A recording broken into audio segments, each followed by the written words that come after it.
In the old days, when the moon still watched over the villages like an elder who never sleeps, there was a small Igbo settlement called Umuocham.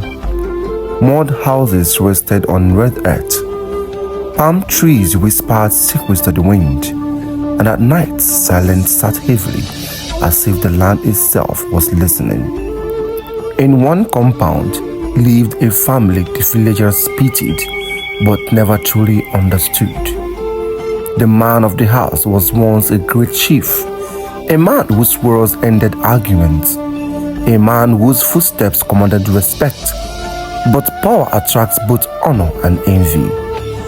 One morning, he woke up blind, but before the sun set, his legs refused to move.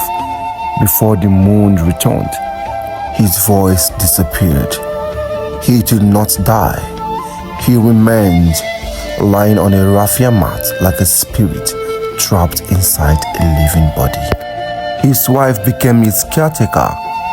She washed him, fed him, turned his weak body every night, but she never looked into his eyes, because even in blindness, those eyes still asked a question she couldn't answer. They had 2 children. The boy Uche, innocent and soft-hearted, still laughing with the morning sun, and the girl Chizo, older, quiet and watchful.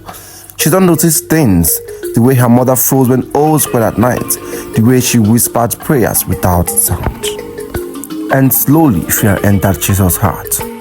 Years before the sickness, before the blindness, before the silence, the mother knelt deep inside the forbidden forest. Not the forest of hunters, but the forest where spirits answer before humans finish speaking. 7 women stood before her. Their feet did not touch the ground. Their eyes burned like fire in palm oil. They spoke as one. They told her the truth. Death was coming for your household, but there was a way out. One life for many. If she offered her husband, her children would leave. If she refused, death would drain from every pore in her compound.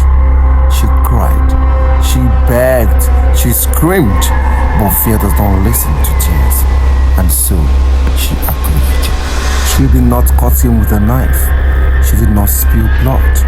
She gave his spirit away slowly, his sight, his strength, his voice, and when it was done, the great chief became a shell. That once waited. The village said it was sickness. The elders blamed the enemies, but the wife knew it was sacrifice. One night, Chizo followed her mother. She saw her whisper to shadows.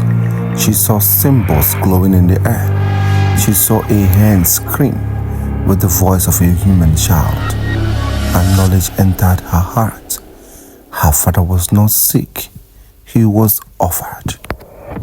Back in the hut, Chizo confronted her mother. Her voice shook like leaves in the harmattan wind. She said she would tell the elders.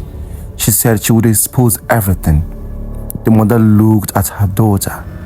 In her eyes lived love. And something older.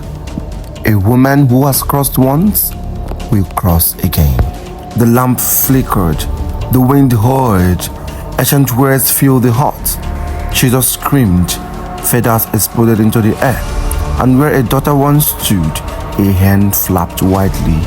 His eyes were human. His cries was not. Indeed, Chizo's mother has turned her own daughter into a hen. From that night, the hen followed the mother everywhere. At night, it cried like a child, remembering pain. By day, it watched her like a judge, waiting for confession. When she grew unaware, the father weakened, and the mother aged quickly under the weight of her own secret. On a night, when thunder tore the sky open, the impossible happened. The blind man spoke one sentence, "Why, wife?" The earth shook. The spirits returned. The hen screamed. Jesus stood human again, thin, broken, ashen in the eyes. The death was not complete. Before dawn, the chief died, and with him died the last piece of the mother's soul. When the sun rose, the compound was empty. Only silence remained. Elders say that on quiet nights, you can still hear a hen crying like a shout near the compound. They say the forest remembers her name, and they warn mothers never bargain with darkness for love, because what it saves today will destroy tomorrow.